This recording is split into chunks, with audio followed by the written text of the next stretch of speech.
Hello, this is Calvin Russell, CEO and founder of 850 Club Credit. Hope everyone's doing well today. Today, we're going to talk to you guys about why refinancing may have dropped your credit score. Let's go straight into it. So, for those who don't know, when you're refinancing any type of credit obligation that you have, essentially that's going to restart the entire process in most cases. Okay.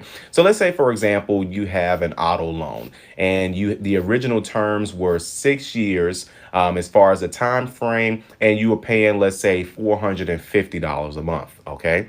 So when you refinance, a lot of cases you're able to do one of three different types of refinances. One is where you're just simply changing the term.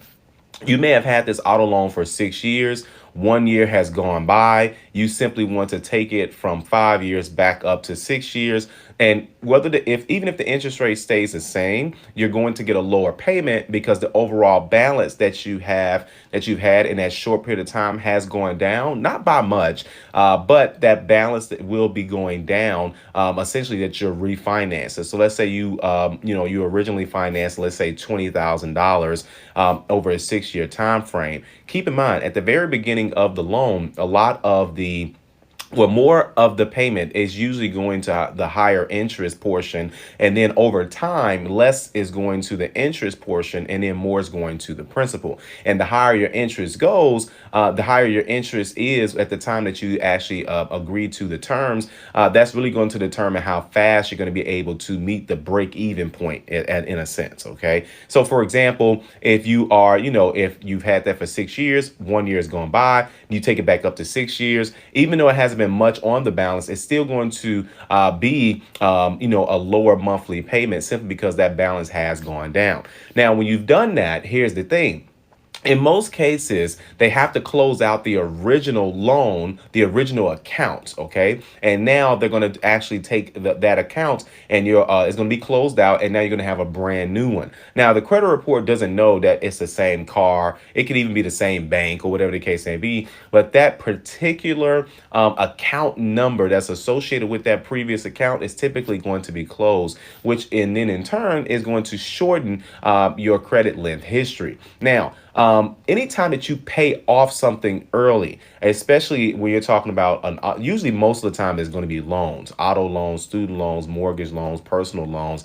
Anytime you pay off a loan in general early, you're going to get a score drop in general. The algorithm is set up for the banks to collect money at the scheduled amount of payments. So when you do things like refinancing or just paying something off early, that shortens the time in which the bank is able to get money, even though it has nothing technically to do with your credit, because that's technically a good financial thing to do, right? However, the algorithm is not set up for you. It's set up for the banks, okay? And but again, just because your score drops does not mean it's going to go back up. Obviously, it's going to go back up, but it's going to drop for a very short period of time. We're talking usually 3 months or less, and then it'll be back to where you were originally. Now, keep in mind, other factors obviously play a role. If you pay off any other accounts, if you have a late payment, or anything that's new or negative, right? That's most definitely going to play a role. But assuming that everything stays positive, you will be just fine. Now, obviously, you don't want that to stop you from refinancing. You have to make sure that regardless of what goes on with your credit score, that you have the best terms possible with the best score possible. Okay.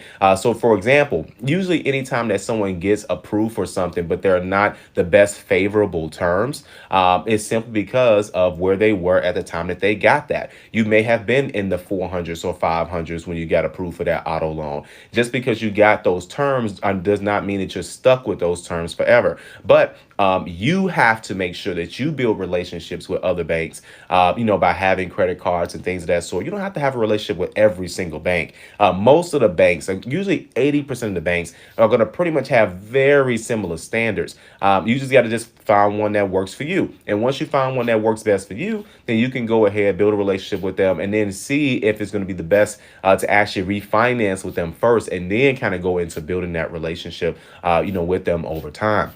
But again, every time you refinance, the score is most definitely going to drop simply because 15% of your score comes from credit length history. And that amount that comes from that is going to be affected, obviously, when accounts are open, that are fresh, and of course, when accounts are closed. Okay. And then, of course, no matter what happens, the only thing that can fix that is on time payment history, or positive history in general over time. Okay, guys. And then, of course, the second type of refinance is usually when the interest rate is changing. So you can go from, let's go back to that year example with an auto loan. So if you got 6 years, you've been paying it for 1 year. Now you got 5 years left. You add 20%. They leave it at 5 years, but now you go from 20% down to 12%. Obviously, that should lower your monthly payment, because now they're going with a lower balance, but with also a lower interest rate as well. And of course, a third way to refinance is going to be when you change the term and the interest rate.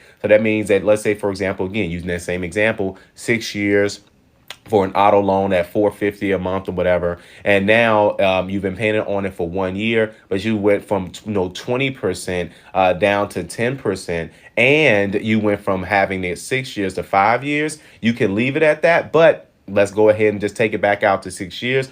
I'm a firm believer in that, simply because you have to look at how long you're going to have something. Okay. So you always want to have the best, put yourself in the best position possible. Now, for some people, the best position for them is to have the lowest monthly payment. However, when you have the lowest monthly payment, in some cases, you're not able to pay off the principal a little bit faster if you go with a shorter term. Okay. But what difference will it make if you're going to trade the car in 2 to 3 years anyway? Okay. As long as you are driving your average miles, but if you're driving more than you should, then maybe you should go to shorter term, simply because you need to do something to combat that amount of negative equity. It's going up much faster than it should, and that's why some people are in a negative equity position when they trade in their cars, because the car is worth less than what they owe. And then the only way around that is usually going to be tied to the interest rate in most cases. But now, because everyone's got these side hustles that require their cars and things of that sort, that's obviously going to play a role when it comes down to the equity inside of something. Okay. So just a couple things to kind of consider when you are refinancing, but that's the main reason why your score has dropped. Of course, if you like this video, like it, you want to share it. And as always, be sure to subscribe, as we got nothing but great content well on the way. Thank you guys so much. Have a great day.